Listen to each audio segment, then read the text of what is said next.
Hey everyone, Kelsey Campbell and Brian Dunn here at the WIT for this week's Wildcat Hockey Preview. The team is coming off of a split series this past weekend against Providence College and is looking to carry the momentum of Saturday night's win into this competitive Hockey East weekend to come, with games against BC on Friday and UMass Lowell on Saturday. Some big news announced this past weekend is goaltender Danny Tironi being named Hockey East Defensive Player of the Week. Brian, what does that mean to the team moving forward?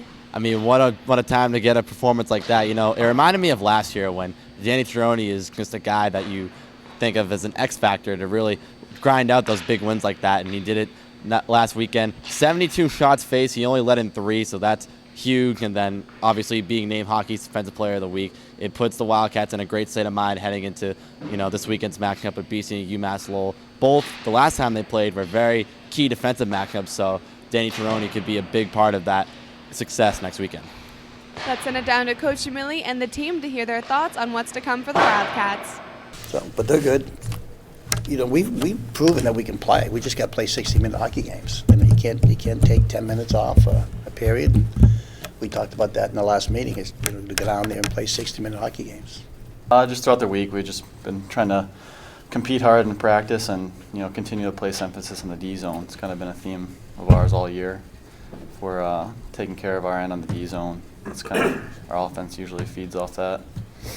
Yeah, but when we play our game and we're on, we can play with anybody. So I think that's a confidence boost, that win this weekend, and hopefully we'll take that into this weekend.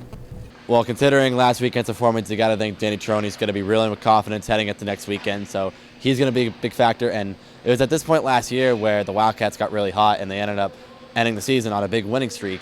And it was at Vermont last year. Maybe it's going to be at Providence last weekend that's going to spark this team to go on a run. And maybe that starts with BC this weekend.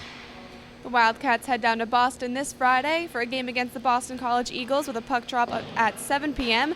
and then hit the road again on Saturday for a game at UMass Lowell, again puck drop at 7 p.m. Stay tuned for a post-game recap Friday night after the BC game from Brian and I, and be sure to support your Wildcats this weekend. And until then, for Brian Dunn, I'm Kelsey Campbell, and we're UNH Wildcat Productions.